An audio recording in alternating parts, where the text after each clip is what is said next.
Today I'm going to be talking about Āṉma-Viddai, which is a song composed by Bhagavan.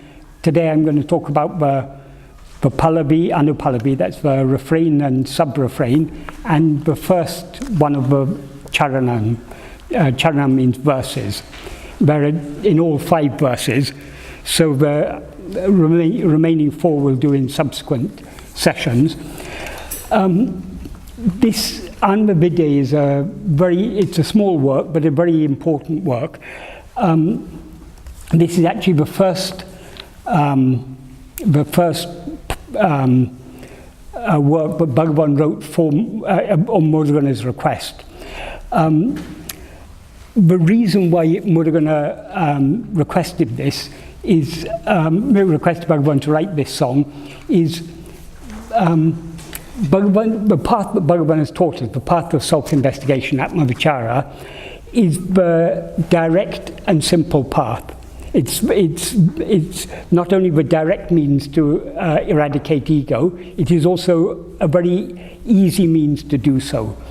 But even in Bhagavan's time, there was a widespread belief among his followers, but Atma-vichara is very, very difficult, only suitable for mature aspirants. So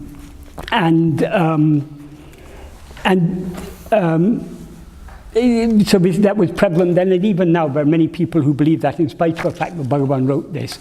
Bhagavan made it very clear.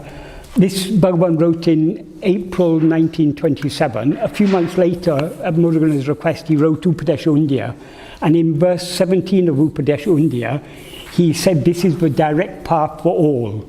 Yakum ne magam.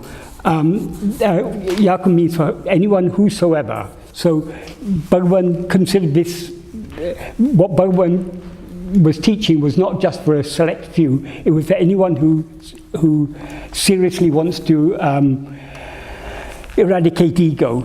But not all people do seriously want to eradicate ego. When Murugana first came to Bhagavan, after he'd been there just a few days, he was one day sitting in Bhagavan's presence, and Bhagavan got up and went out. And so Murugana was sitting there waiting for Bhagavan to return. At that time,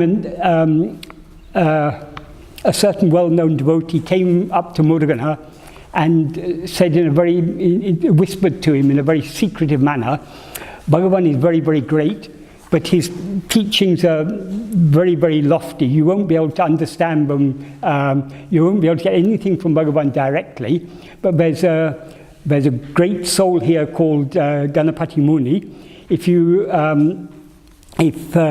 like, I can take you to Ganapati Muni, and he can give you mantra diksha. And if you do mantra diksha as instructed by him, then you'll get the clarity to be able to understand Bhagavan's teachings. This was something quite unexpected from Murugana. So he looked a bit puzzled. Then that person said to him, just think about it, I'll come back later today and ask for your decision. So later that day, the same person came back to him and asked him what he had decided. And Murugana said, I didn't know all this sort of thing would be, I never expected this sort of thing would be going on here, but I've come here for Bhagavan's grace. Whether I'm fit to receive Bhagavan's grace or not, it doesn't matter. I don't want to seek anything from anyone. For me, Bhagavan is sufficient. So Murugana knew very well not only were people, there are some people who are deliberately spreading this idea, but this is very difficult. There were other people who wanted to follow Bhagavan's path, but were discouraged by such talk. So Murugana wanted Bhagavan to give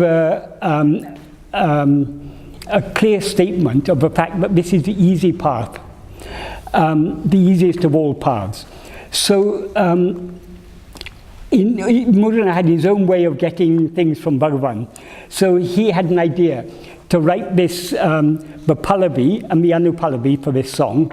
Pallavi means the refrain, anupallavi means a sub-refrain or post-refrain, and then to ask Bhagavan to write the verses. This is a type of song called a kīrtana. A kīrtana is a song that consists of pallavi, anupallavi, and one or more charanams. Charanams means verses. And the pallavi is repeated after the anupallavi and after each of the charanams. So the pallavi is the theme of the whole song, the central import of the whole song. So we're going to compose the pallavi and anupallavi and ask Bhagavan to write the verses.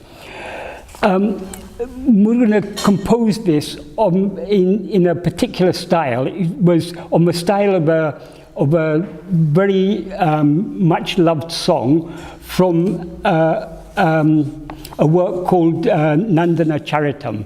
That is, in the 19th century, there was a Tamil poet and musician called Gopala Krishna Bharati, and he wrote a number of what are called Padacchēdam. That's long storytelling set to music. So he wrote this Padacchēdam on the life of Nandana. Nandana was one of the 63 Tamil saints whose stories are told in the Periyapuranam. But Nandana stands out among all of them. But he was a pariah. That means what's nowadays called a Harijan. That is, he was from a caste which was considered the outcasts or the untouchables. But though he was born in such a community, he was a great devotee. So his story is very special because though the caste system was always there in India, in the Bhakti tradition, we always rebelled against the caste system. And throughout India, in almost every Bhakti tradition, there will be people like Nandana who were considered to be outcasts, but were actually very great devotees. So they show that God's grace and liberation has nothing to do with what jadi, what caste you're born in, what your birth state or your social status is. It is all to do with love. So the story of Nandana is a very much love story, and Gopala Krishna Bharati, though he was a Brahmin himself, he felt very strongly about the injustice of the caste system. So he wrote this life of Nandana, and I mean, primarily it's a devotional work, but it's also had a social message. And when he wrote it, he elaborated on the story in the Periyapuranam. And in his version of the story, Nandana was a bonded laborer to a Brahmin landowner. And a very cruel Brahmin landowner who is always making him work. A bonded laborer is more or less like a slave. It's someone who has who is bound to a particular master and has no freedom to go against the wishes of his master. So, as part of the story, part of the story is Nandana, though he as an outcast, he's not supposed to he's not supposed to enter any temple, but he wanted to go to Chidambaram to have darshan of Lord Shiva in Chidambaram. But the landowner didn't want him to go. So he was always, whenever Nandana requested permission to have leave to go to the temple, he kept on giving him impossible tasks. And finally he said to him, if you can sow and harvest this season's crop overnight, then I'll allow you to go. It's an impossible task, obviously, but of course, because he's such a great devotee, Lord Shiva sent his gunners, his servants, to help, and the crop was sown grew and harvested overnight. So then Nandana was able to go. And eventually Nandana goes to the temple and he merges in Lord Shiva.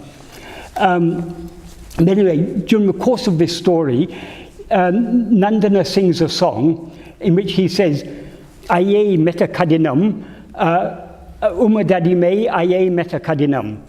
Aiyē can mean, it can either be an address to a master, like sir, or it can be an expression meaning an exclamation like so aiyē metakadinam, very hard or very difficult. Umadadime, being your slave, is very difficult.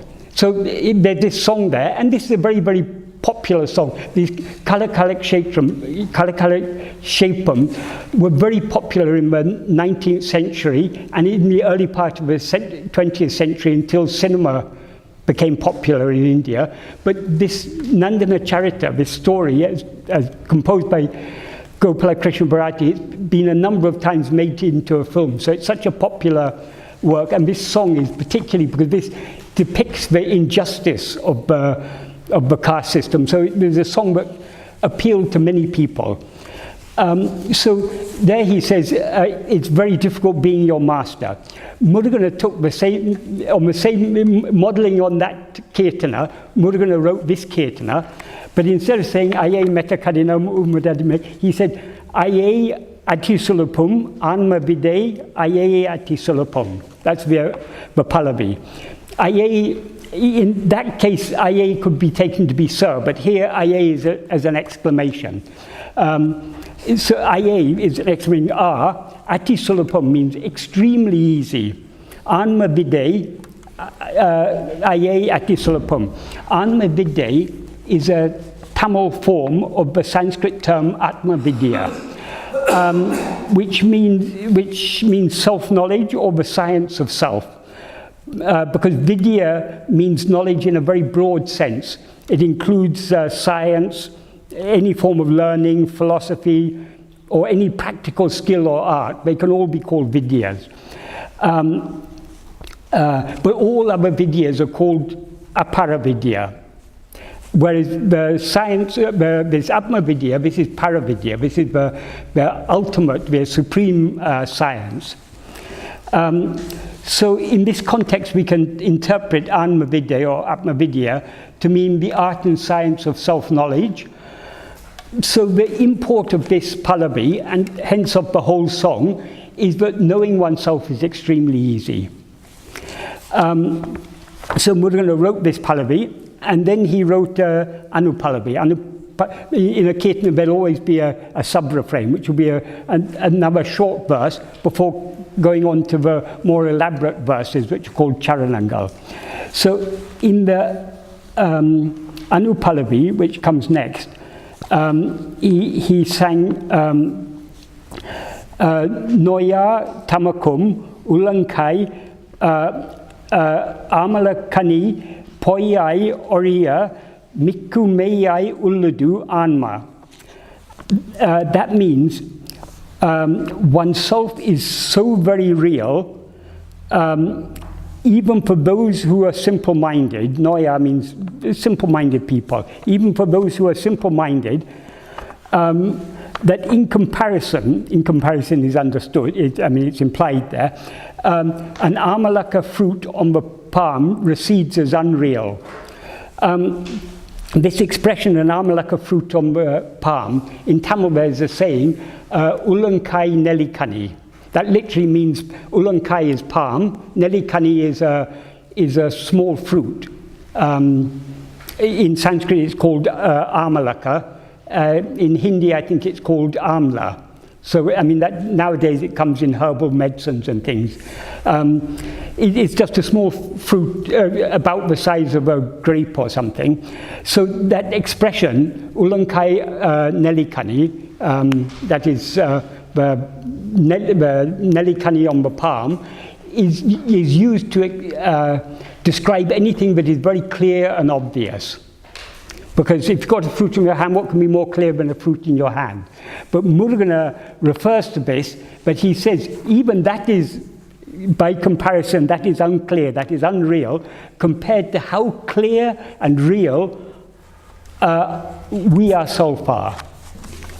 That is, of all things, what is most clear is I am. That is the implication. So since we are so clearly aware of ourselves, knowing ourselves cannot be difficult. That is the implication. So then after this, the refrain is sung again. Aiyē, yatisulabham, āṉma-viddai, aiyē, yatisulabham. Therefore are very easy. Atma-vidyā are extremely easy. So Murugan composed these two and then gave to Bhagavan and asked him to compose the verses. And Bhagavan understood why Murugan wanted him to write this song, so Bhagavan was happy to go along with it.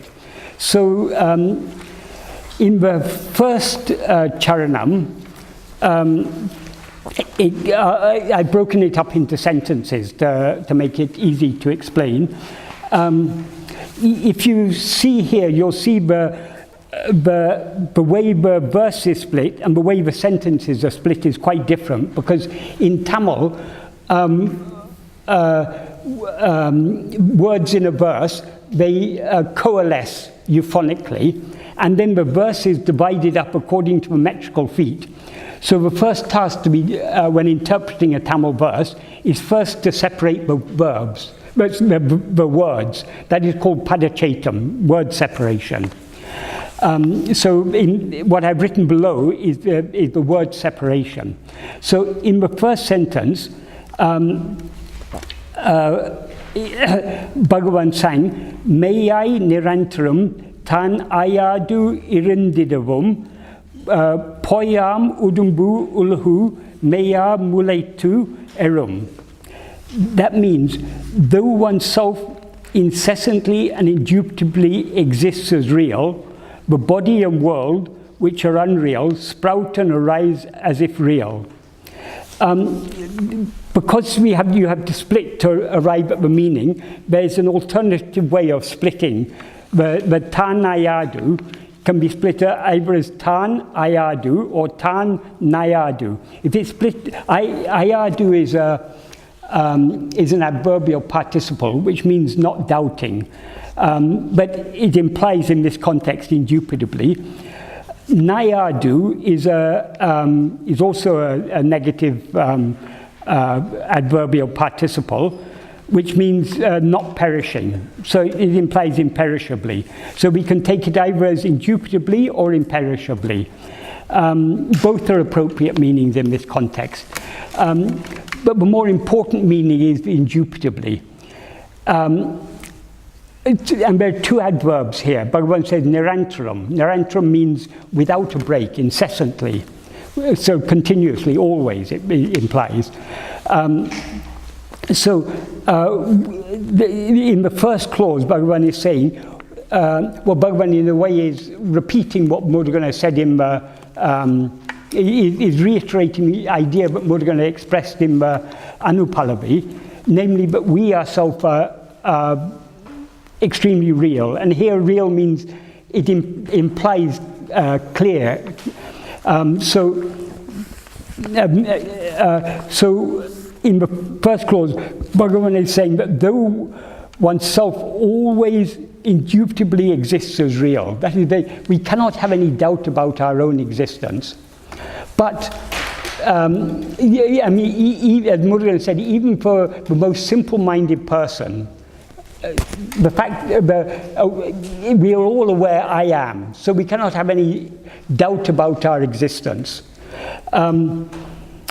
However, though the simple-minded people can understand this is the beauty of this song. There's there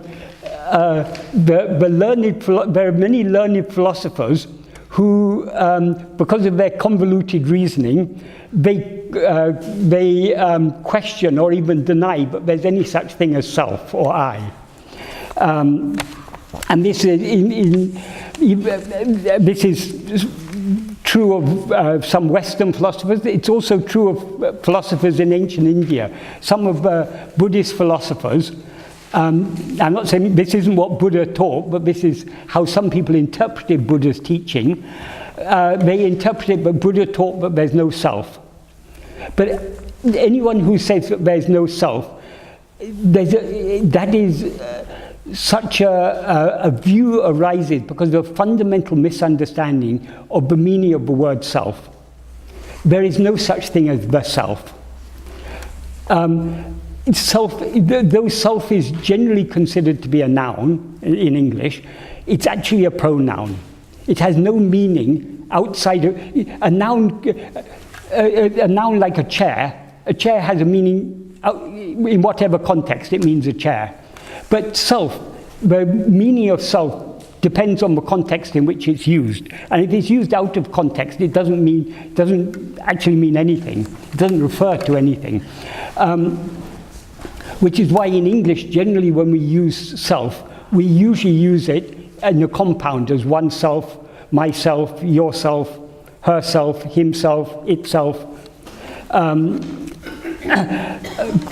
The same is the case with the, well, in Tamil the word Bhagavan uses is Tan, which means oneself. That's a little clearer there's less confusion with the Tamil word, because in Tamil Tan is very clearly a generic pronoun. It's much like one in English, one or oneself. But it can also stand for any first person, second person, third person. It can be used in any context. So in Tamil there's less confusion. In Sanskrit the equivalent, in this verse Bhagavan uses the word Tan. In the previous verse, in the anupallavi, Murugan uses the Sanskrit word Atma. But Atma means the same as Tan, essentially. It means oneself. At least when used in a philosophical or spiritual context, Atma means oneself or myself. I mean, usually if we use self without a context, unless the context makes clear otherwise, self refers always to oneself, to myself. So that is the sense in which the word Atma in Sanskrit and Tan in Tamil are used. It refers to oneself. It's not referring to anything other than ourselves. It's not referring to something called the self, because there is no thing called the self. If we think about how the term self is used,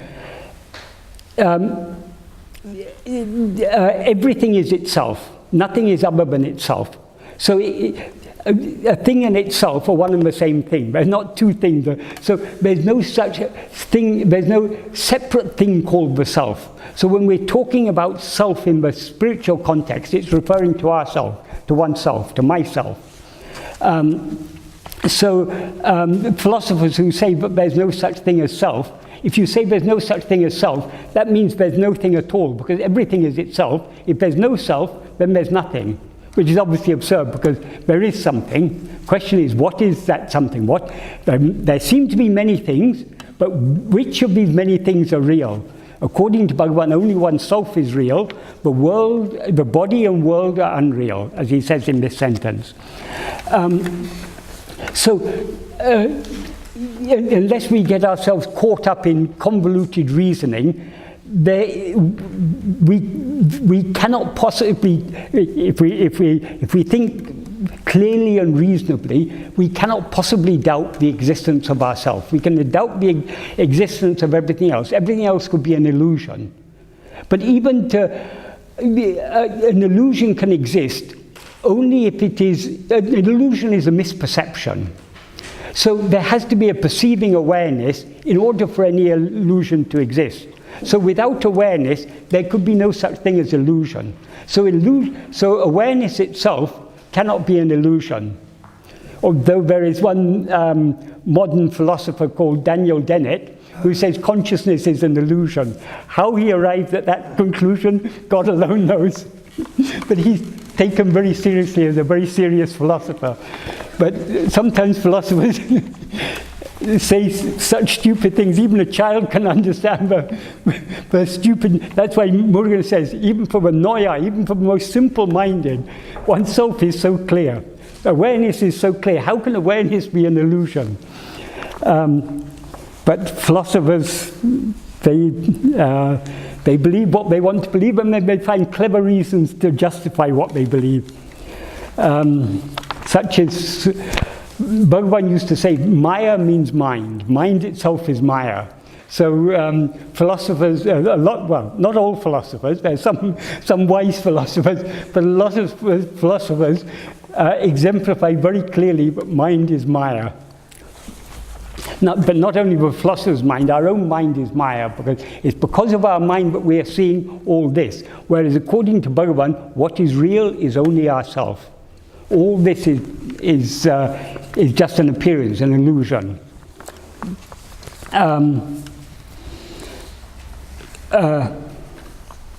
So Bhagavan, in the first clause, he's emphasizing that oneself is indubitably real. And he also says imperishably real. There's a reason, we can explain that imperishably in the context of this sentence, because he then goes on to say the body and world, which are unreal, sprout and rise as if real. So even when the body and world are appearing, our own self-awareness doesn't perish, it doesn't diminish in any way. We are still perfectly clear, I am, whether other things appear or not. A body and world appear in waking and dream, they disappear in sleep. But whether they appear or they disappear, we are always aware I am. I am awake, I was dreaming, I was asleep. So the I am in all three states. I mean, we are aware of our own existence in all three states. So our awareness of our existence is imperishable. It's never diminished even in the least. This is true both of ourself as we actually are and ourself as this ego. As we actually are, that's what Bhagavan calls Atma-swarupa, the real nature of ourself, is pure awareness. Pure awareness is not aware of anything other than itself. It's also immutable. So as we really are, as pure awareness, we are never aware of anything other than ourselves, and we're always perfectly clear aware of ourselves. So from the perspective of Atma-swarupa, our real nature, oneself is imperishably clear, imperishably real. Even when we're aware of, even when we rise as ego, or seem to rise as ego, and are there consequently aware of ourselves as a body, and consequently aware of the world, we still continue to be aware, we never cease to be aware I am. Because the awareness I am is our fundamental awareness. It is, as Bhagavan said, that self-awareness is like the screen on which in a cinema there's a screen. The screen is there whether the pictures are projected on it or not. So likewise, our self-awareness, our awareness of our own existence, I am, that is the screen on which all things appear and disappear. So whether anything else appears or disappears, the fundamental awareness, I am, is always shining clearly. It never perishes, and it's always indubitable. It cannot be doubted. So Bhagavan emphasized that in the first clause, but says, though it is so, the body and world, which are unreal, sprout and rise as if real. What he's implying indirectly here is, but the theme of the song is, knowing oneself is extremely easy. Because we actually already know ourselves. There's nobody who doesn't know themselves. What is called self-knowledge, Bhagavan often used to say, Atma-vidyā is not a new knowledge that we are to attain. Atma-vidyā is what is ever present. It's our ever-present self-awareness. So there's no one who doesn't have Atma-vidyā. So there's no new knowledge for us to gain. The problem is, we have now mixed our self-awareness with awareness of other things, and consequently we are now aware of ourselves as I am this body. Because we're aware of ourselves as I am this body, we are not aware of ourselves as we actually are.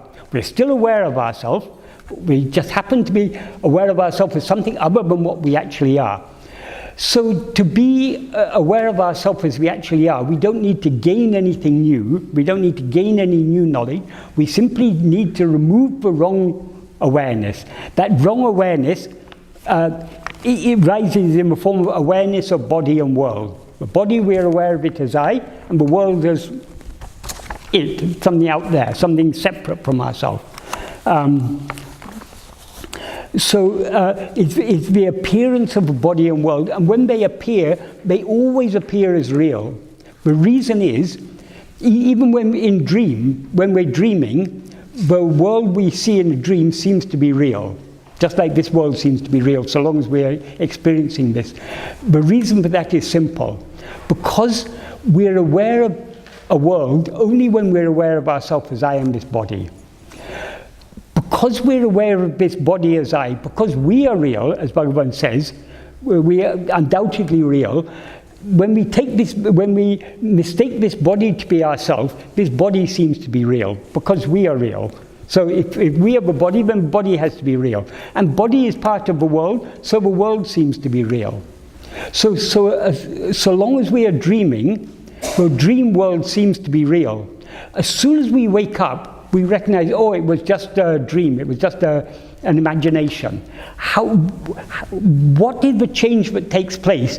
But one moment it seems to us to be real, it seems to be existing out there, and the next moment we recognize it's just a dream. The difference is, while we are dreaming, we're experiencing a dream body as ourself. When we wake up from a dream, our identification with that dream body is broken and jumps on, we catch this body and say, this body is I. So as soon as we wake up, we no longer identify with that dream body, so the dream body no longer seems real, therefore the dream world doesn't seem to be real. So what gives the body and world their seeming reality is only ourself. We alone are real. But when we rise as ego, we project and perceive a body as ourself, so that body seems to be real, and through the five senses of that body we project a world in which that body seems to be existing, and therefore the whole world seems to be real. So this is the appearance of body and world that prevents us from being aware of ourselves as we actually are. This isn't the deepest analysis. Bhagavan starts analyzing it, and then the analysis goes deeper and deeper.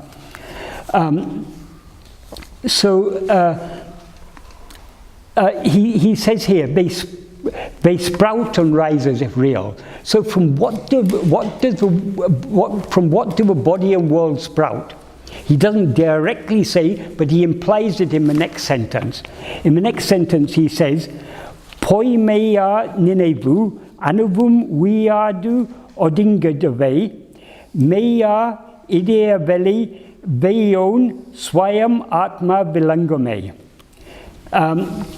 That means when thought, which is composed of unreal darkness, is dissolved in such a manner that it does not revive even an iota, implicating it does not ever revive even an iota, then in the heart space, which alone is real, oneself, who is the sun of pure awareness, Bhagavan just said Veyon, Veyon means the sun, but the implication of the sun of pure awareness, will shine swayam. Swayam means by itself or spontaneously of its own accord.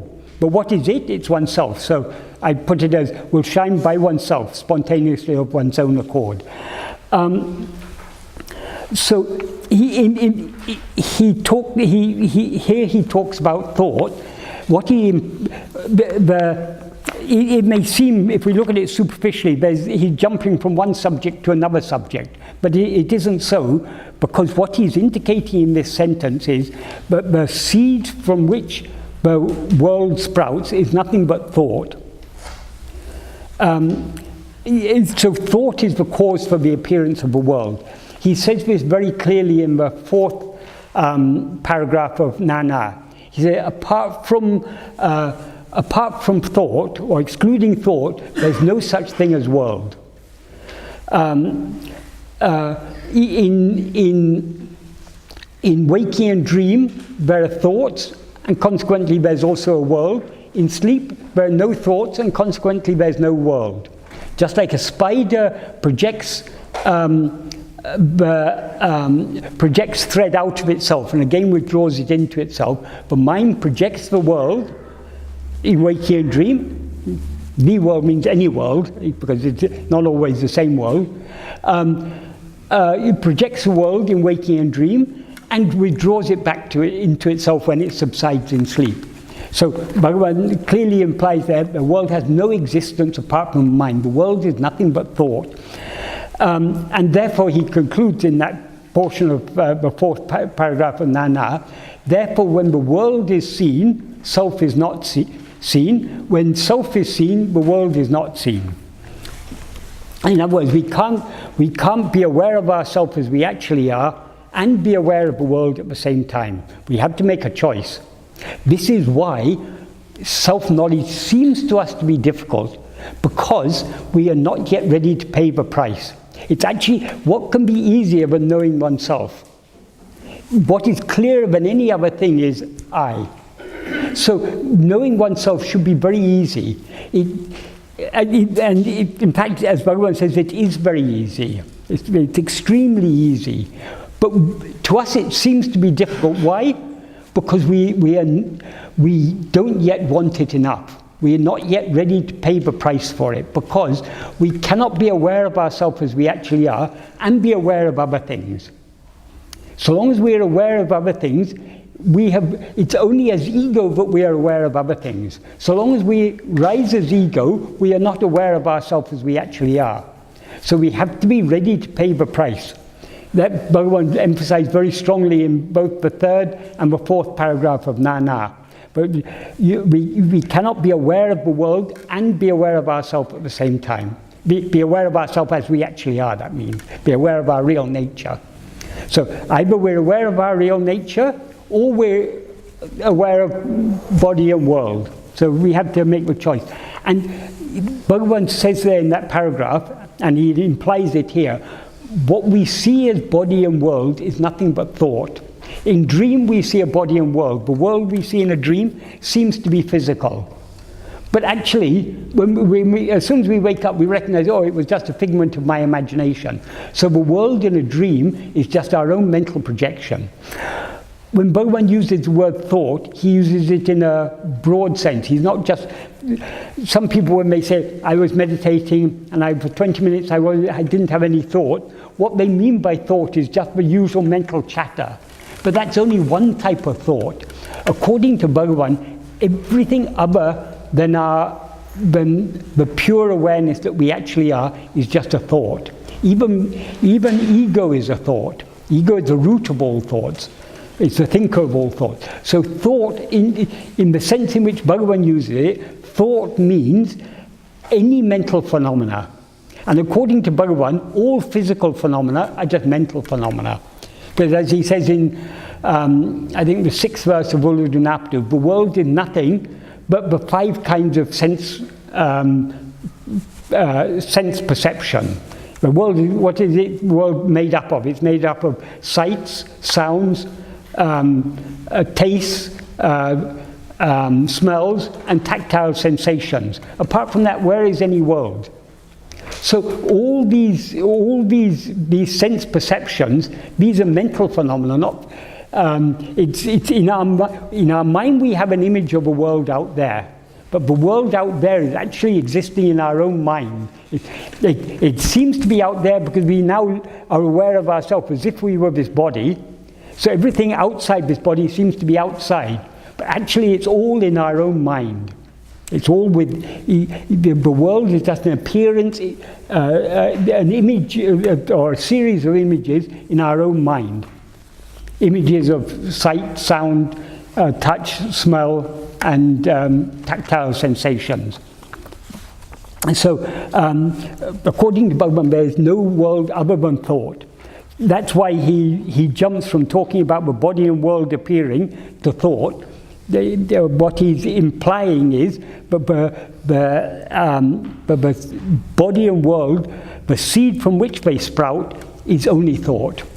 So, how to get rid of the body and world? We have to get rid of thought. So he says, when thought, which is composed of unreal darkness, is dissolved in such a manner that it doesn't revive even an iota. Here he says, he describes thought as poi me a ninevu. Poi means unreal, mai means darkness, a means which is composed of unreal darkness. What he means by unreal darkness in this context, we can take it either as the darkness of self-ignorance or the darkness of desire, which actually are inseparable, because desire for anything other than ourself arises only in self-ignorance. So long as we are self-ignorant, we're aware of ourselves as a body, and consequently we're aware of other things. So we have desire, we have fear, we have likes, we have dislikes. All of these, it's all all our likes, dislikes, desires, fears, hopes, and so on, attachments and everything. They all exist only in the dark. They are darkness, and they exist in the darkness of self-ignorance. So the darkness of self-ignorance and the darkness of desire, they're inseparable. We can say one and the same thing. And thoughts arise only because we're of self-ignorance, that is, because we're not aware of ourselves, and they're driven by desire. The seed form of desire which rise of thoughts are called vasanas. Vasanas are nothing but our own likes, dislikes, desires, attachments, hopes, fears, and so on, in their seed form. So that is what sprouts as thought, as this world which consists of nothing but thoughts. So the implication, Bhagavan uses thought here in an abstract way. He doesn't use plural thoughts. He says it when thought. So thought is the cause of the world. What is the cause of thought? As Bhagavan says elsewhere, all thoughts arise only in the view of ego. So ego, the thought called I, is the first thought and the root of all other thoughts. But he comes on to that in the next verse. Here he's just talking thought in general. So obviously in order to get rid of all thought, we need to get rid of the root of all thought, which is ego, but that is a subject he will take up in the next verse. In this verse he just says, when thought, which is composed of unreal darkness, is dissolved in such a manner that it doesn't revive even an iota, then in the heart space, which alone is real, the heart space is a metaphorical way of describing our own self, the core of our own being, we can say. What is it that shines forth in the heart space? Vayon means the sun. Swayam Atma. Actually, in verses, the words are not in a strict, in the usual order that they would occur in prose. So in prose it would be Vayon Atma Swayam Vilangame. Swayam means of its own accord or spontaneously. If thought, which is the cause for the appearance of the world, if that is dissolved in such a manner that it doesn't appear, what we actually, here Āṇma means ourself as we actually are, Atma-swarupa, our real nature. That will shine forth when all thoughts come to an end in such a way that they don't rise again. Bhagavan is here referring to manonasa. Not just in sleep, all thoughts come to an end, but ego, the root of thought is ego. Ego is not destroyed in sleep, so it rises again. So Bhagavan is here referring, when he says it, when thought is dissolved in such a manner that it doesn't revive even an iota, he's referring to manonasa. So in the state of when mind is destroyed, when ego is annihilated, when ego is eradicated, what our real nature will shine forth as the sun of pure awareness. And when the sun rises, darkness goes. So in the next sentence he says, Irul adangume, darkness will cease. There, darkness means the darkness of self-ignorance and also the darkness of desire. All darkness will cease. And when that ceases, ida odungume, suffering will end. And not only, and when suffering ends, what remains is our real nature, which is, as Bhagavan said elsewhere, is happiness.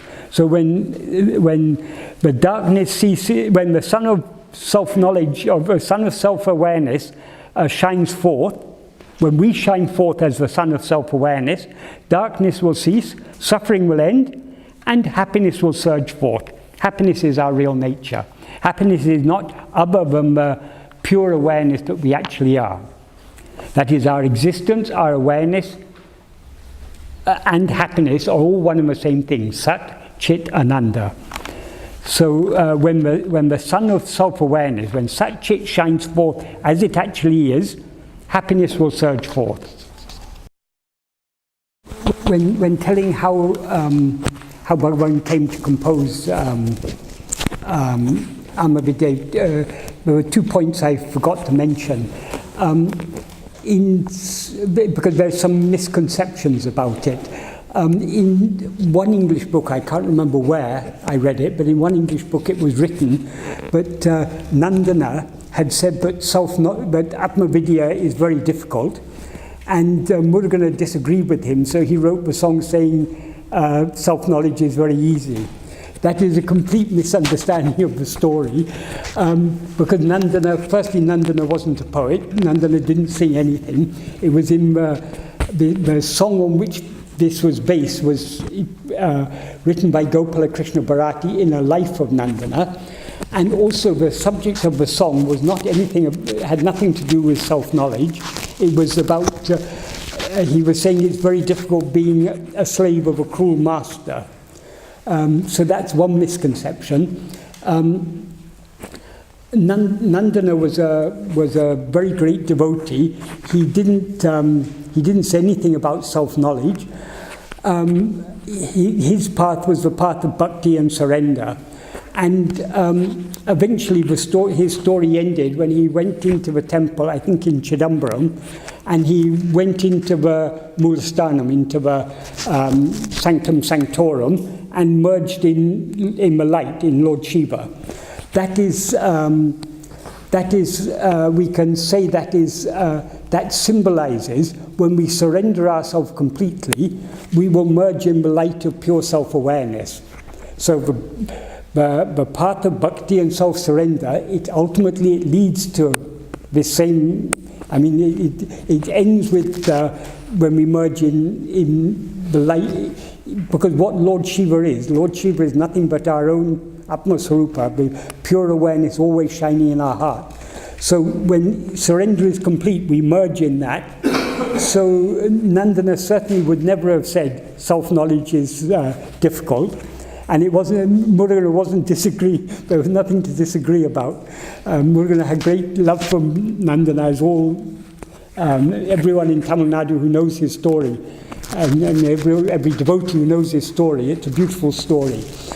The other thing that I've read in some English book is that Murugan composed the pallavi and anupallavi, but wasn't able to complete it. So he went and asked Bhagavan to complete it for him. That again is a misunderstanding. The whole purpose, Murugan wrote the pallavi and anupallavi in order to get Bhagavan to write the charanam. If Murugan had written, he could have written the charanam himself. But why he wanted Bhagavan to write it was for Bhagavan to make an authoritative statement saying this path of self-investigation, this is the easiest of all paths. As Bhagavan says explicitly in one of the later verses. So it was nothing about Murugan.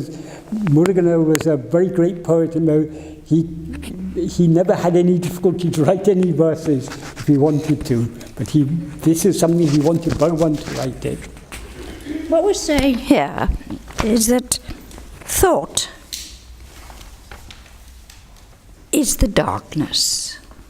Yeah. It is thought that creates the darkness. It is then saying...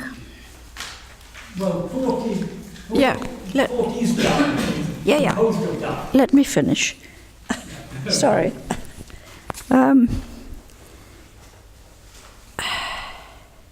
Then it talks about the heart space. Yes.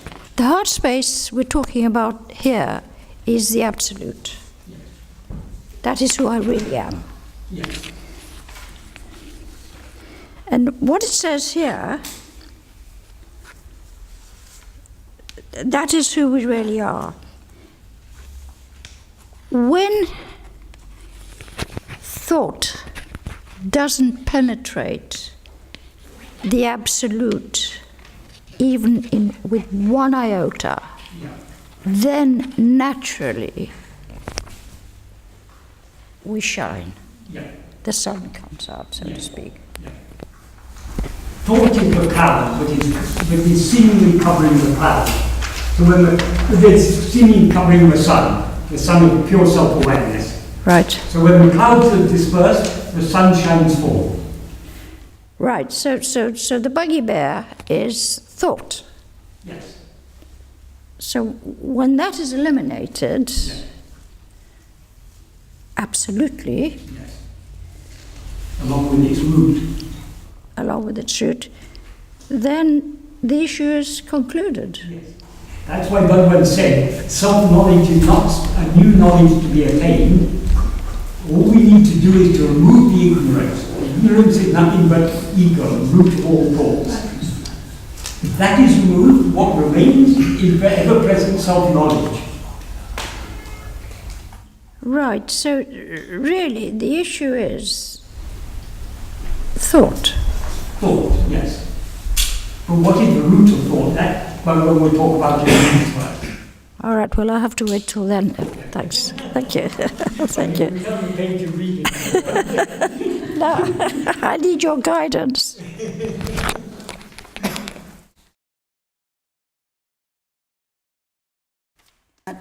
To eliminate this thought, Yes. do we, like I was trying just now, in the head first, so we eliminate the thought in the head. And does it mean that if underlying the thought will be the I suppose, the ego, is it?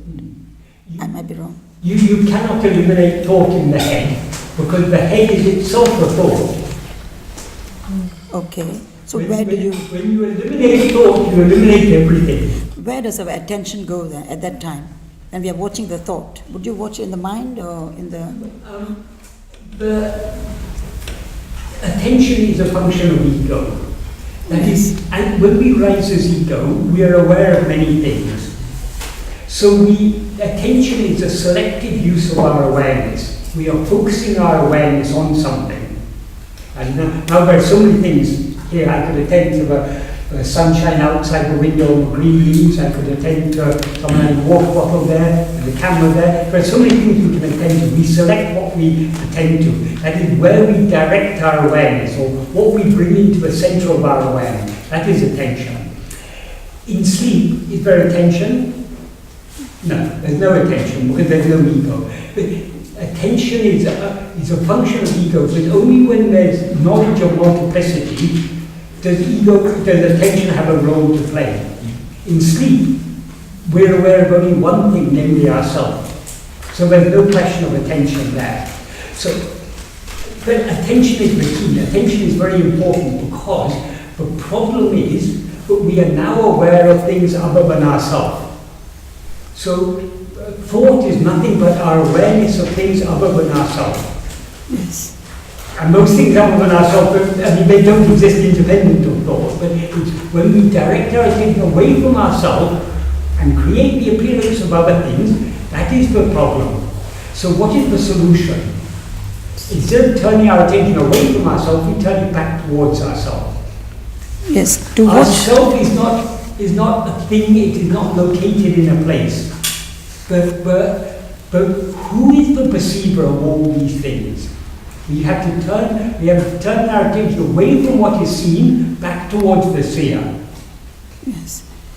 Here, although it says at the end, of course, the heart space that shines, Yes. but before that, is it possible that the thoughts are actually, all these thoughts that we are trying to eliminate, Yeah. are concentrated in our mind, in our head? It seems to be so, but as I say, the head itself is a thought. Yes, but do we start there? Do you feel that we can start there at least? The thing is, we don't have to worry about our thoughts. Bhagavan said that any number of thoughts appear. What we need to be concerned about is, to whom does it appear? Who is aware of these thoughts? That is, so long as we attend to thoughts, our attention is Sanvayam says in Padacchēdam, attention is grace. Whatever we attend to, we are gracing that, we are giving reality to it. So we cannot get rid of thoughts by attending to them. We have to turn our attention away from thoughts, back to ourselves, the one who is thinking the thoughts, the one who is aware of thoughts. So who am I? To whom do these thoughts appear? We have to turn our attention away from all thought, back towards ourselves. Because when we say ourself in this context, it's not, we are now aware of ourselves as this ego, as if we are this body. So, ego is itself a thought, but ego is unlike all other thoughts. Whereas all other thoughts are nourished by our attention, ego is nourished by attending to things other than itself. So as ego, if we try to turn our attention back to ourselves, not only are we depriving other thoughts of the attention that they need to exist, we are also, because ego, as Bhagavan said, is a formless phantom. It seems to exist only when we look elsewhere. If you're walking in a forest at night, the moonlight may be coming through the trees, it may look like there are ghosts all around. If you look at any of the ghosts, there's nothing to be found. It's only when we are not looking closely that the ghost seems to be there. Likewise with this ego. This ego is a phantom. It seems to exist so long as we're attending to anything other than ourselves. But when we turn our attention back to ourselves to see who am I, this phantom dissolves and disappears. So the way to bring about the dissolution of thoughts, the complete and permanent dissolution of thoughts, the dissolution of thoughts in such a way that they never rise again, is to turn our attention back towards ourselves. So that's what I mean. That to turn back, it's where do we go? Which part of our body? The body is itself part of the thought. You don't want to attend to the body at all. Who is aware of the body? Now you're aware of this body as I am this body, but who is that I who is aware of this body? Yes, I am this body. No, it is the ego, I suppose. The ego. Yeah, it is ego. No, I'm not asking for an answer. This is what we need to investigate. We can explain this to a certain extent by words, but it can be understood only by practical experience. So the more we try to turn our attention back towards ourselves, the clearer it will become. Now we seem to be within this body, so our self-investigation seems to be going on within this body. But so long as we're aware of this body, our attention is divided between ourselves and the body. We want to focus our entire attention on ourselves. So we need to withdraw our attention from all phenomena. It is because of our attachment to the body and to the world and to our relatives and all that we associate with ourselves, because of our attachments to these things, it seems to be difficult to withdraw our attention. But it is not, as Bhagavan says here, it is actually extremely easy. It seems to be difficult because of our desire and attachment for other things. We're not ready to let go. We must be willing to let go. So how to cultivate that willingness to let go? By trying to be aware of it, by trying to be self-attentive. So the more we attend to ourselves, the more our desires and attachments will grow weaker and our love to know ourselves will increase. And the clearer our self-attentiveness will become. So it's not a thing, it's not an object we're attending to, it is the subject, it's the perceiver. So that's something very, very subtle, but at the same time very clear. As Bhagavan says, even a nelikani is unclear in comparison. Even a nelikani, your hand, is unclear in comparison. What is clear of an I am? So what is this I am? That is what we need to be investigating. Now this I am seems to be mixed up with this, our awareness of our own existence as I am seems to be mixed with our awareness of this body. But we want to separate these things. So we need to leave it. Bhagavan said, leaving the body like a corpse. When the body is a corpse, are you aware of it? No. So we need to completely withdraw our attention from this body. How to do it? We can't. The only way to give up attending to other things is to attend to ourselves. But how to attend to ourselves? It is like how to learn to ride a bicycle. You can read books about balance and this and that and everything, but there's only one way to learn to ride a bicycle: to get on a bicycle and fall off many times. And in the process of trying and falling, slowly we learn the art of balancing, until eventually it becomes second nature to us. It's so easy. We wonder how we weren't able to cycle from the start. This will not, if we practice this self-investigation, it will not become second nature to us, it will become first nature to us. Because that is what we actually are. We are self-awareness. The whole problem is because of our interest in our desire for, our attachment to anything other than ourselves. So we need to switch our interest away from other things back towards ourselves. Only when nothing is so important to us as being aware of what we actually are, will we find how easy this path actually is. Bhagavan said, a day will come when you'll laugh at yourself for all your efforts. That is of course metaphorically, because there won't be anyone remaining to laugh. There'll only be pure awareness. But that's a way of saying it. But what it seems to us now is so difficult is actually so easy. But it requires patient practice, perseverance. It won't become easy, we will find how easy it is. It's already easy, but we are yet to discover that.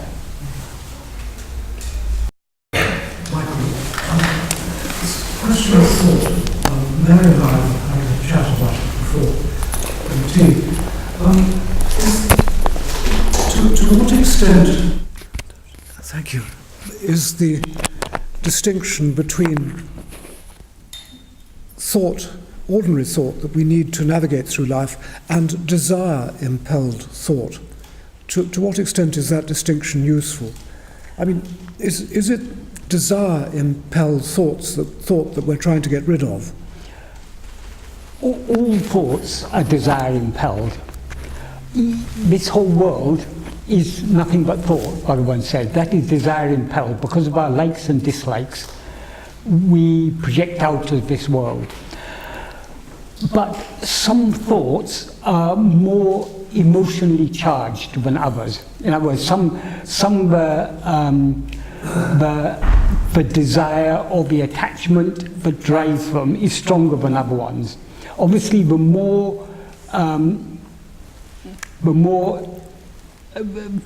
stronger the desire that drives the thought, the bigger the problem. Because the problem boils down to ultimately just to our desires, our likes and dislikes. It boils down even further, because who has likes and dislikes? It's ego. Yeah. But the ego is the root cause, but ego itself is sustained by its desires. It's because we have desire to continue to in this life, because whether this life or some other life, we have a desire to continue embodied existence and to enjoy all that we think we enjoy through this embodied existence. Yes, yeah. But we are not yet ready to surrender. We're not yet ready to let go. So it's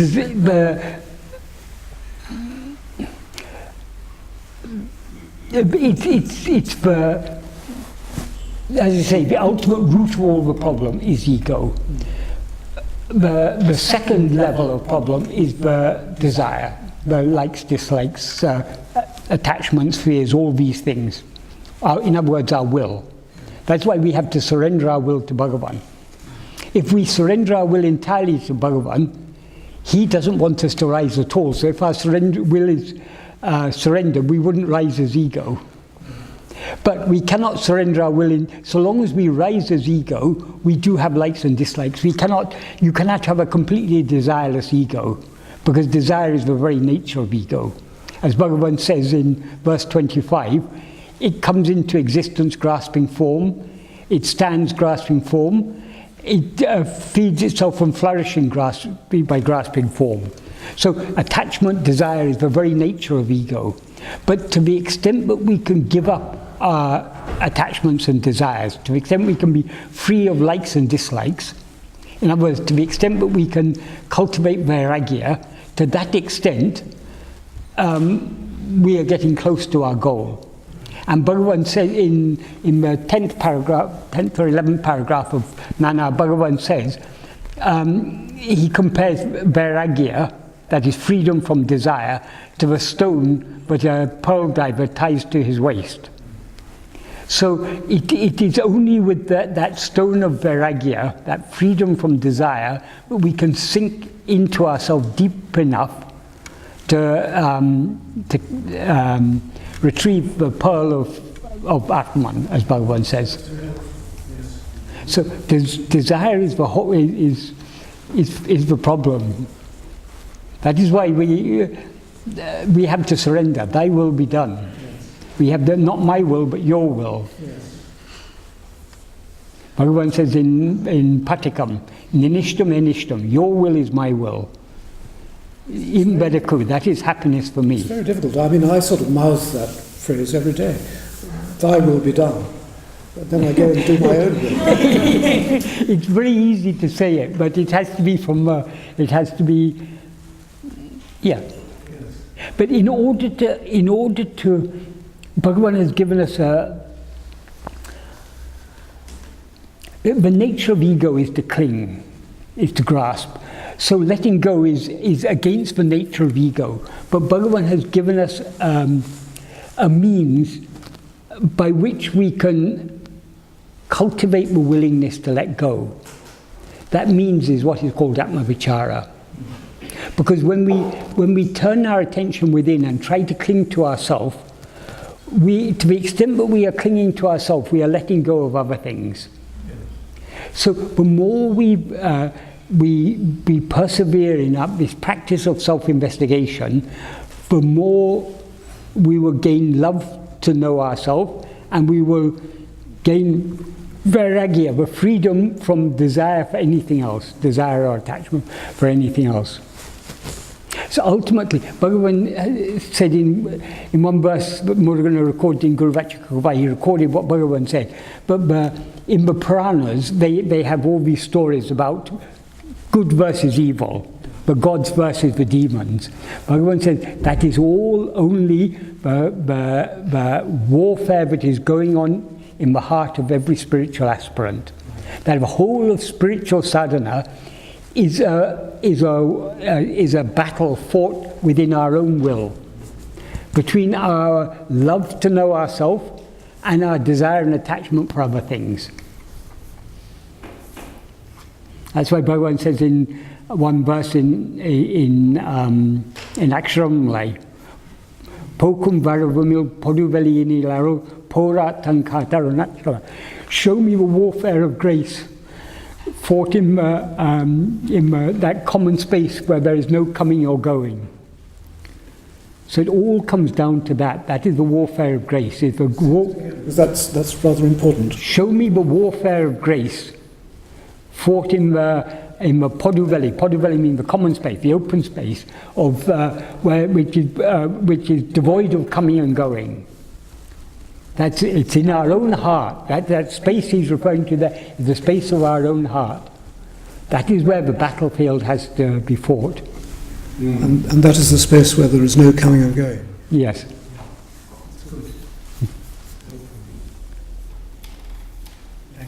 Thank you. So I really like it very much. This was not my word. It sounds like a cop-out in many ways. That's what we're here for. We're here to cop out.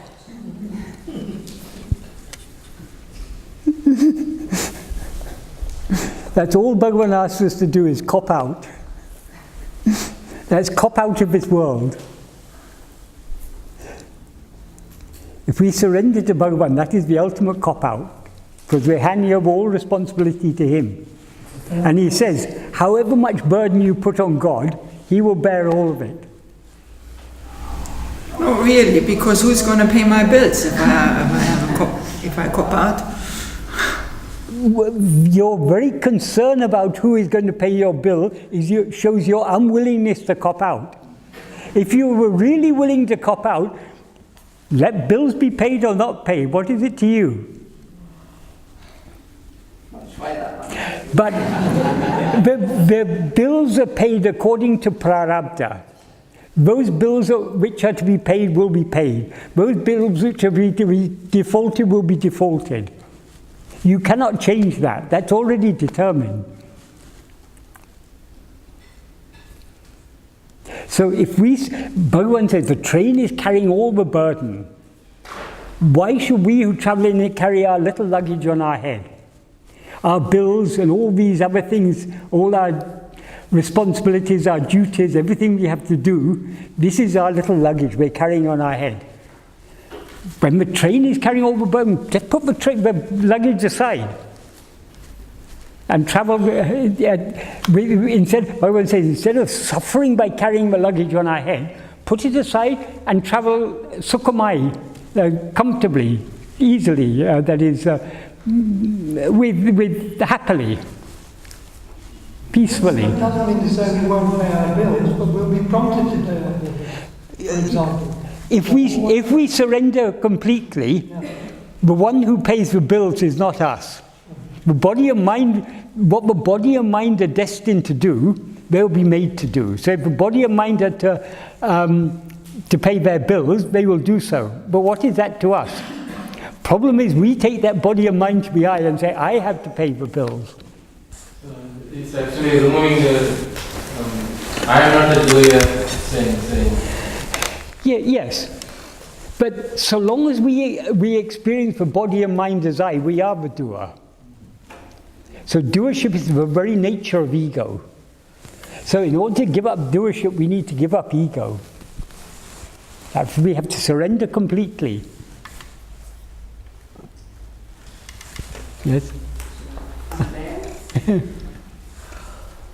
Namaste, Michael. So I wanted to ask a question. You said when you identified with the ego, the world appears. Yes. It is nothing but mind, Maya. And when there is a shift of identification with the self, as you go inward, then the world disappears. Yes. So my question is about that. So what do you exactly mean by it disappears? It's not like you're in a state of void where there is nothing, this vacuum, but there is, you still have your senses. Like in Bhagavan's state, he was still operating in a world as others saw him. In whose view? In whose view, right. No, but from Bhagavan's view, it's all self. Everything is one. There is no inner, outer, there's no coming, going. Everything is an expansion of the one self. So could you say a little more about that, I think? Bhagavan saw only the rope. What we see as a snake, he sees as a rope. We say it's a world. Bhagavan says he doesn't see, when what is actually there is a rope. Now we are seeing the rope as a snake. If Bhagavan says, I see the snake as a rope, what does that mean? It means he's not seeing the snake, he's seeing only the rope, because the rope alone is there. So when Bhagavan sees the world as himself, that means he's seeing only himself, not the world. Because what is actually there is only himself. So it's just a terminology. So you don't see the world as you think you're seeing it now. It just changes its perception. I don't know the right words to use. You see the tree, the house, the people, but there is no separation between. But in verse 31 of Uludunapadu, Bhagavan says, talking about the one whose ego has been annihilated, he calls Tammayanandaku, one who is the form, who is happiness composed of that. That is one who's completely merged in the source. They do not see anything other than themselves. He says, how to conceive their state. So all our attempts to try to understand Bhagavan's state are in vain, because we see other things. Bhagavan sees no other. So we cannot conceive of that state. The closest we can come to conceive of that state is sleep. But as ego, we are not even aware of what sleep is, because sleep, according to Bhagavan, sleep is a state of pure awareness. But from our perspective as ego, it seems to be a state of darkness. Why? Because though we were there as pure awareness in sleep, we are now, even now we are here as pure awareness, but we are not aware of ourselves as pure awareness, because we're aware of ourselves as this impure awareness, I am this body. So our view of what we experience in sleep is clouded by the rising of our ego. But you were saying it's not a void. Yes, it's not a void. Bhagavan says in verse 12 of Uludunapadu, it is not a void, it's the purna, it's the whole.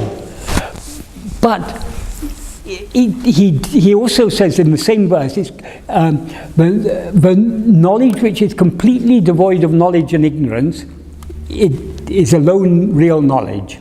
What does that mean? Knowledge there means awareness. So the awareness that is devoid of any awareness or ignorance of anything other than itself, that is the true awareness. So it's beyond the power of our mind to conceive that state. If we want to, the only way to know that state is to be that. Thank you. But Bhagavan emphasized very much in Nanya and other places, but so long as we perceive the world as world, so long as we see all this multiplicity, we are not aware of ourselves as we actually are. Because who is aware of multiplicity? It is only when we rise as ego that we're aware of multiplicity. So long as there is awareness of multiplicity, so long as there is awareness of otherness, so long as there's awareness of more than one, we who are aware of that are ego. So in order to be aware of ourselves as we actually are, we need to completely get rid of all awareness of multiplicity. So Bhagavan very much emphasized, so long as you perceive the world, you are not aware of yourself as you actually are. And in the third paragraph of Nan, he gives the example of a snake and rope. He said, just like, so long as you're aware of until the awareness of or the full perception of the snake goes, the perception of the rope as it is doesn't arise. In the same way, until so long as Jagat Drishti, perception of the world, is there, until that goes, the Swarupa Darshana, the awareness of one's own real nature, will not arise.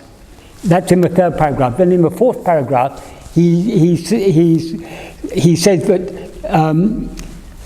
so long as a world appears, Swarupa, that's our real nature, does not appear. When Swarupa appears, that's when it shines, the world will not appear. Why Bhagavan emphasizes that? Because so long as we have even the slightest attachment to this world, or anything in this world, or any world for that matter, we cannot be aware of ourselves as we actually are. We need to let go of everything. In verse 16 of Upadeshundya, Bhagavan says, Veli vidingale vittu. That's the giving up all external phenomena. External means even this body is external, even our thoughts are external, even the mind is external. What is internal is only ourself.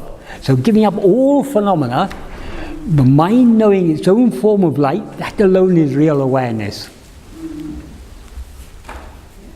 But how can the mind know its own form of light? Because when it knows its own form of light, it's no longer mind. It's only unity, real awareness.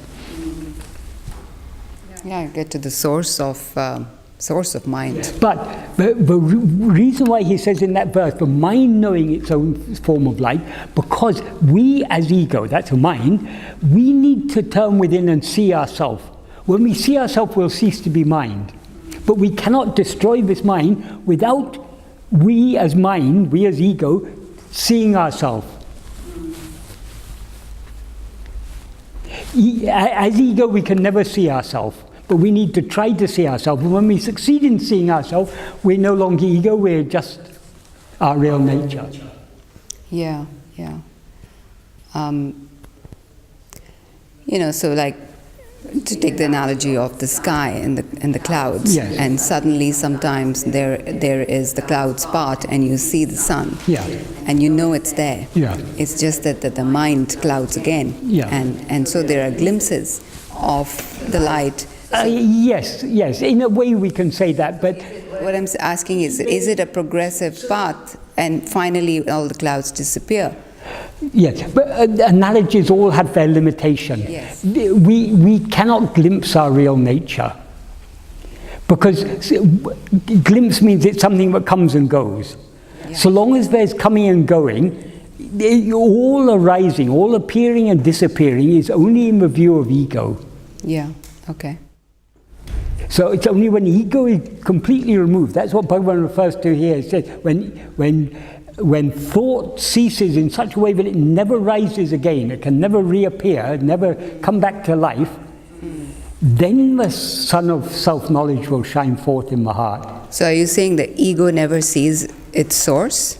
Ego can never see its source, but ego needs to try to see its source, because by trying to see its source, it will dissolve in that. But you said the ego cannot have a glimpse. The ego cannot have a glimpse, because a glimpse means it's something that comes and goes.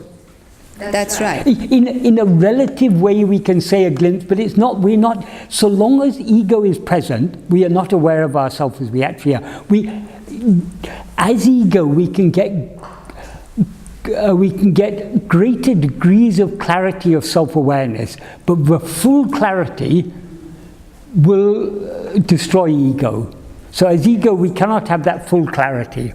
But that is what we are trying, but as ego, we must try to experience that full clarity of self-awareness, because that full clarity will swallow us. Yeah. Bhagavan said beautifully in verse, I think, 21 of Uludunapadu, Unadal Khan, being food is seeing. Sorry, say that. Being food is seeing. That means only when we are swallowed by that, we are seeing it. Okay. Thank you so much. Being food or becoming food, unadal, becoming food.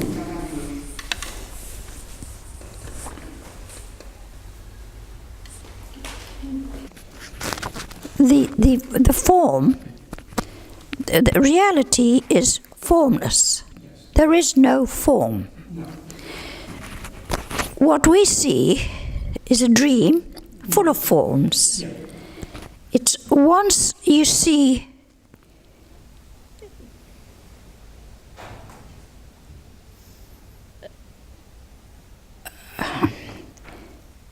when you see the absolute, when the light reveals itself to itself, form disappears. Science will tell you that if you see light, everything else disappears. If you don't see, because light is, if light hits a form, it reflects back to you, and therefore you're able to see that form. If it's not there, because you see in light, you don't see form. Yes. And that is the absolute. That is reality. That is where things are real, where it is real. To see physical forms, we need physical light. But that is a very good analogy for the light of awareness. The light of pure awareness is what illumines the mind and enables us as mind to know other things.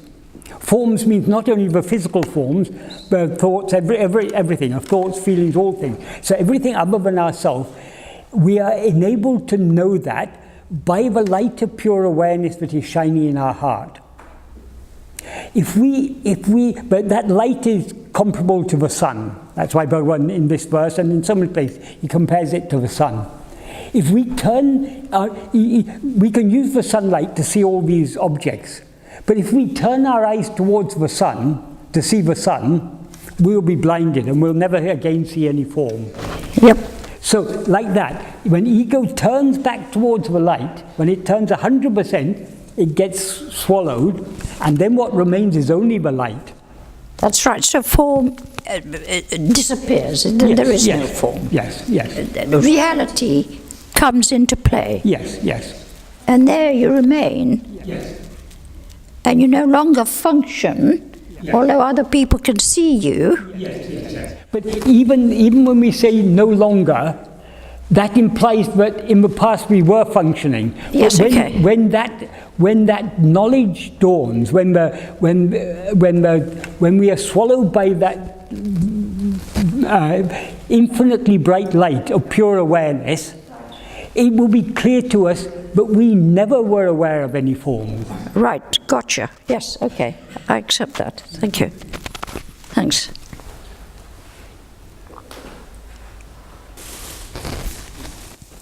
I just wondered whether you could sort of expand on, the thing is, Bhagavan sometimes refers to like the creator God in a sense. So the whole thing is centered around the self, realizing the self. And like we take it that is God, you know.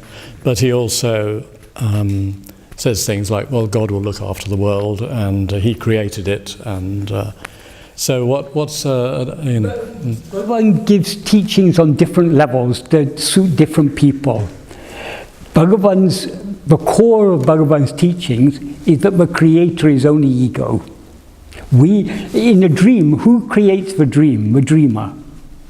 So ego is the dreamer that has created this dream. But not everyone is ready to accept that. So for those who are not ready to accept that, Bhagavan would say, for example, if people came to Bhagavan and said, oh, there's so many injustices in the world, and so many terrible things, I need to reform the world, Bhagavan would say, he who has created the world knows how to look after it.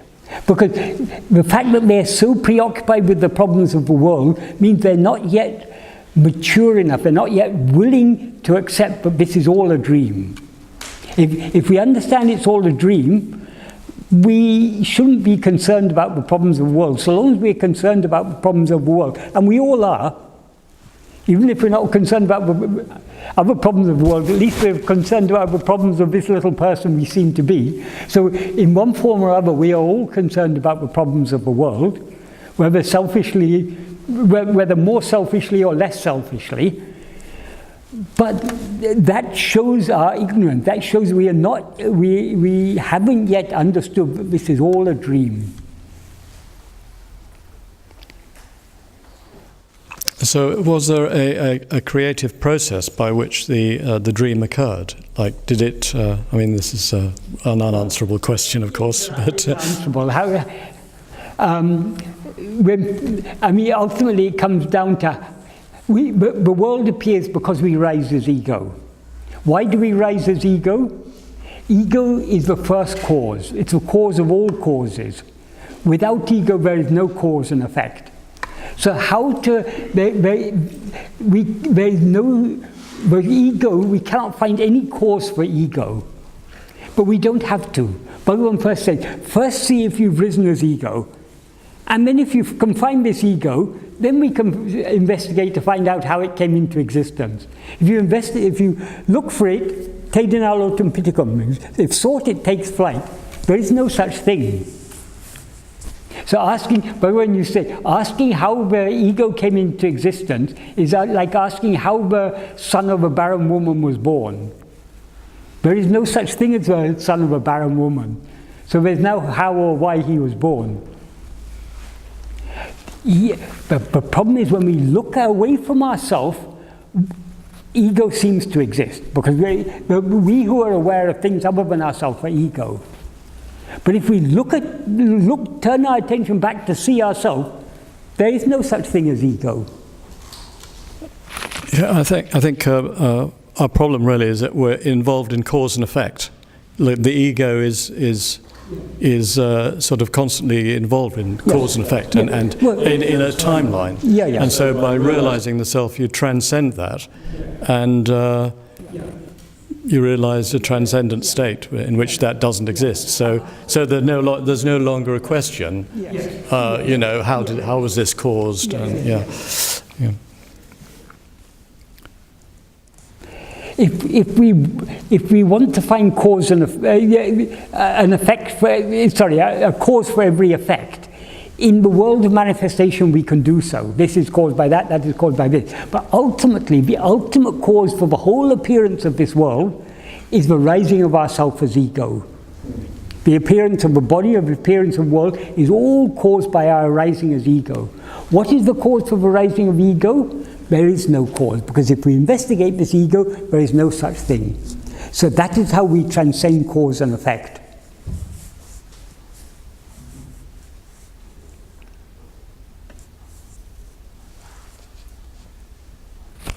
So does there come a time then when you simply don't need somebody who's maybe a Christian or something would ultimately give up the idea that there is a God up there who created the universe, and you would come to a point when you realize that this is just a projection of your own ego, your own mind? In verse 8 of Upadeshundiya, Bhagavan says, Anya bhavatin abhanavam ahum ananya bhavamayundi para anatimum utumumundi para. That means Anya bhava means the Anya means what is other. Anya bhava means the attitude that God is other, or meditating on God as other. Rather than that, the attitude that God is not other, but God is I, He is I, that attitude, that is the best of all. So we also, in the spiritual path, people begin with believing that there's a creator God who has created this and is sustaining it and is taking care of it all and everything.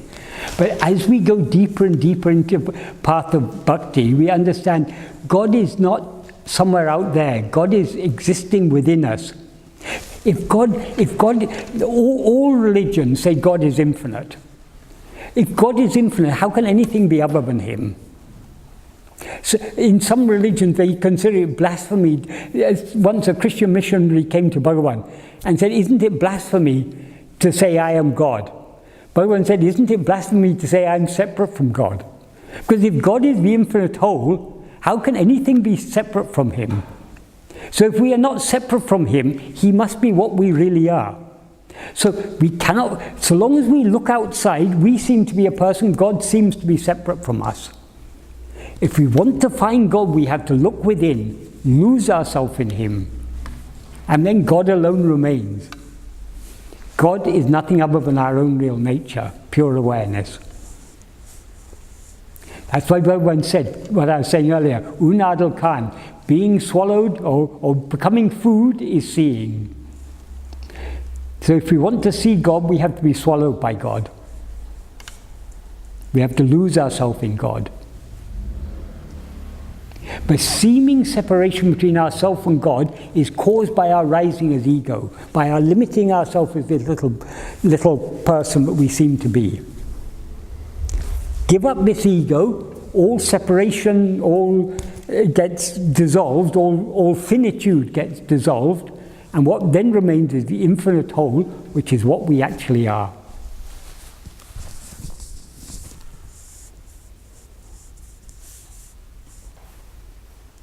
In another verse of Upashundya, Bhagavan says, Irakum ekayal isa jivagal oru poraleaba. That is, in their being nature, God and soul are one substance. Upadi une verundi para. The awareness of upadis, that's adjuncts, alone is different. That is, because we are now aware of ourselves as, I am this little person, I'm confined in a small part of time and space, I have limited knowledge, limited, in all ways limited. We conceive God, He is unlimited. But all the upadis that we attach to God, that's in our view only. In God's view, there are no upadis. There is only the one pure awareness.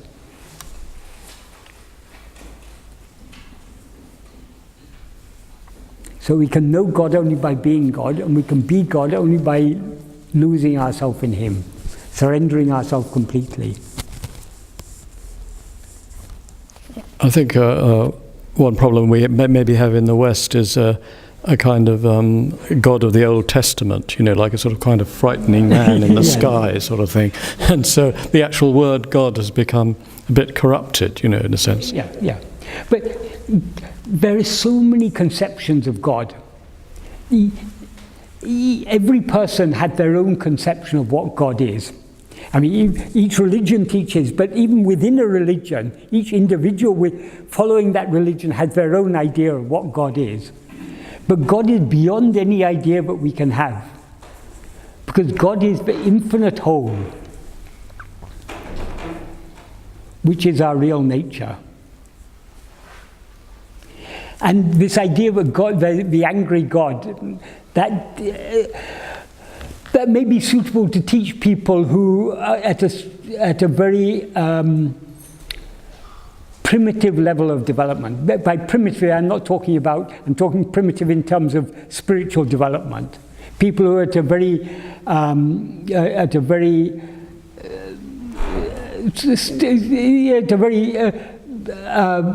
beginning on the path of spiritual development, they need to be God-fearing. In order to do what is right, they need to fear the consequences of doing what is wrong. But when we go deeper and deeper into this spiritual path, we find God is love. And it is only by loving the love that God really is, by giving ourselves to that love, that we can really know God as He is. God is the infinite fullness of love.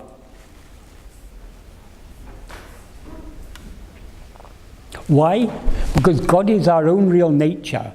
And as we really are, as our real nature, we have infinite love for ourselves, because there is no other. And self-love is our very nature. That's why Bhagavan begins Who Am I by saying, all creatures, all jivas want to be happy, want happiness without any misery. Since all jivas want happiness without any misery, and since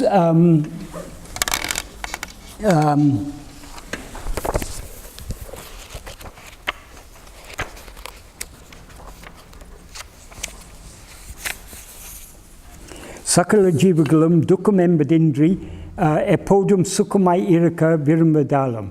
Since all jivas want to be always happy without any misery, Yavakum Taniditilaye Parama Priyam Irapadalam, since everyone has supreme love for oneself, since everyone there is supreme love for oneself, we all love ourselves above all other things. Priyataku Sukame Karanamadalam, since happiness alone is the cause of love, that is, we love only what makes us happy.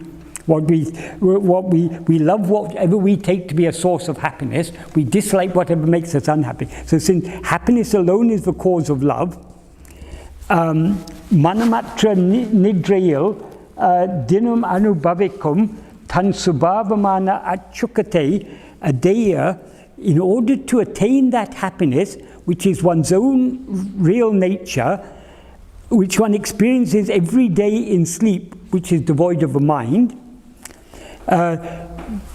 Tanne tan arido vendam. It is necessary for one to know oneself.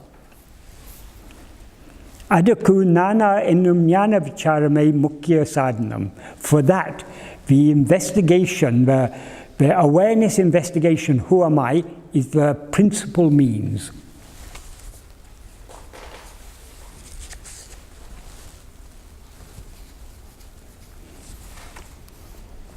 So our very nature is to have love for ourselves. And since our real nature is the infinite whole, our love for ourselves is infinite. But now we have limited ourselves with this small person. We love this person, and we love all the things that seem to contribute to the happiness of this person, and we dislike all the things that seem to be detrimental to our happiness. Likes and dislikes come into existence, but those likes and dislikes are a reflection of the infinite love that we have for ourselves. So, since our real nature is what we conceive of as God, God is infinite love. And what our real nature wants, since as we actually are, we're aware only of ourselves, and we want nothing other than just to be as we actually are, God wants us to be as we actually are. Because he doesn't see us as other than himself. God wants to be as he actually is.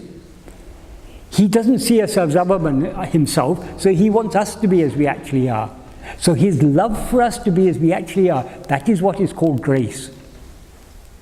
That is what has drawn us to this spiritual path. That is what has sown the seed of love in our heart, and why we are now having at least a little interest to follow this spiritual path. It's all because of that love that our real nature has for us as itself. Our real nature that's the will God. of God. That's the will of God. That is the will of God. The will of God is that we should just be, not that we should do this or that.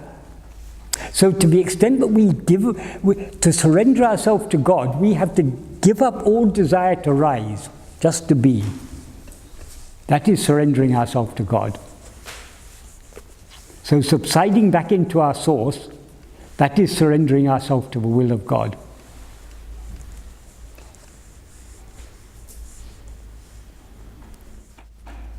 Of course, God isn't something else or someone else.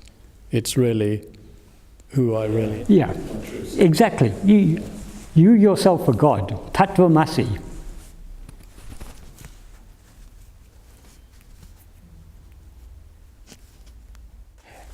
It's useful at a certain stage of spiritual development to consider God as other than oneself. But as we go deeper and deeper into this path, we need to get a stronger and stronger conviction. But God is nothing other than our own real nature. We are nothing other than God.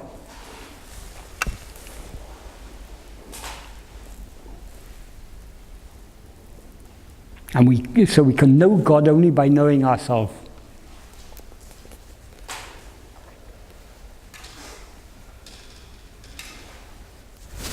So is it another way of saying that the God is inside me, so find out who the God in me? Yes, you can say that. But the me there is ego. Ego is what? Ego is the false awareness, I am this body.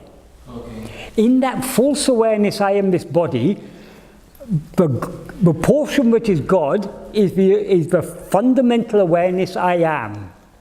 So remove the adjunct, and what remains is God. Okay, when I say in me, that's actually a ego, and then it comes with the body, it comes with mind, all those things. So just don't even have that, then it is actually as Yes. To direct us in the right direction, it's useful to say God is in me. But ultimately, God isn't in me, God is me.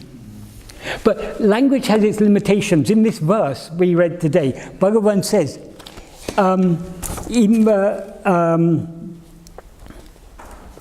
Meya idea that's in the heart space, which is what is real, the own Atma, oneself, which is the sun, shines forth. So the words seem to imply that there's a heart space, and in that heart space there is there's our self, a sun of self-awareness, but all actually one and the same thing. But language has its limitations. And Bhagavan is writing poetry. So in poetry, he says it metaphorically, in the heart space, the sun shines forth. But the sun is itself the heart space, and the heart space is itself the sun. There's no difference.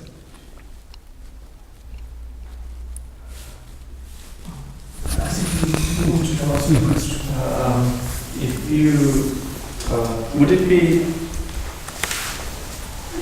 if this appearance that we have, if I almost think of it as a dream, and in a way, if you think of it as a dream, it makes it easier to remove the desires that you may have. Yeah. And consciously thinking of it as a dream all the time,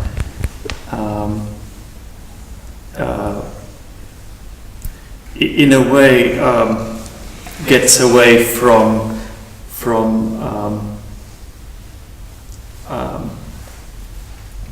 you almost reacting to it, and just almost being being in the dream. Yeah. Bhagavan's teachings are extremely practical. So even what we may consider as the theory of his teaching itself is practical. Every theory of every theoretical aspect of Bhagavan's teaching has a practical import. Why Bhagavan emphasized this world is just a dream? It's in order to help us gain detachment from it, in order to help us give up our desire for it. Because if this is just a dream, why to be bothered so much about it? Why should we worry about whether the bills are going to be paid or not? If they're going to be paid, they'll be paid. If they're not going to be paid, they're not paid. What is it to us? It'll be taken care of in the dream. It'll be taken care of, yes. Why it takes so serious? Why it takes so serious? Exactly. Because at one moment we're going to wake up and while we're dreaming, whatever is happening in the dream seems so important. But when we wake up, it loses all its importance. It seems important because it seems real. It seems real because we seem to be a body in that dream. In that dream world, we seem to be a body. Because that body seems to be ourself, it seems to be real. Therefore, the whole world seems to be real. And because it's real, it's all very important. If I don't pay my bills, the debt collectors are going to come after me. We may make it. Yeah. Well, yes. Well, it's the very nature of the mind to make it real. Because the mind is, in essence, just the ego. And the ego is the false awareness, I am this body. So because ego is always aware of itself as a body, that body always seems to be real, and hence the whole world seems to be real. So long as we're dreaming that particular dream, when we leave one dream and come to another dream, then the previous dream seems to be a dream, and this dream seems to be waking. The current dream always seems to be waking.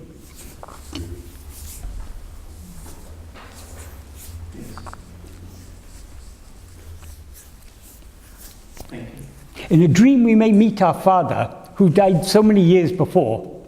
We may think to ourselves, oh, he was dead, wasn't he? But for us, at that moment, the dream is more real than our memory of him having passed away. So that is real at that time. In a way, the advantage of the waking state is your consciousness allows you to have the consciousness that this is a dream. Yes, but you can do the same in a dream. Because there's no difference between that dream and this dream. We have the power of discrimination. We have the viveka. So we can use that viveka. That's only possible in the waking state. It's possible only in dream. Because the waking state is a dream. There are only two states. There's dream and sleep. In sleep, you can't use any viveka. And there's no need for viveka in dream, in sleep, because in sleep there's only pure awareness. Viveka is necessary in this dream state.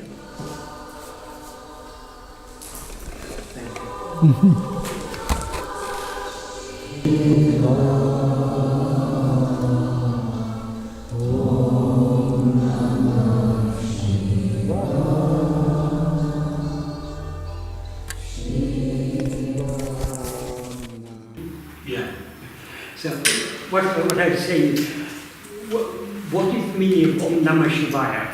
Shivaya means to Shiva. Shiva means God. That's our own real nature.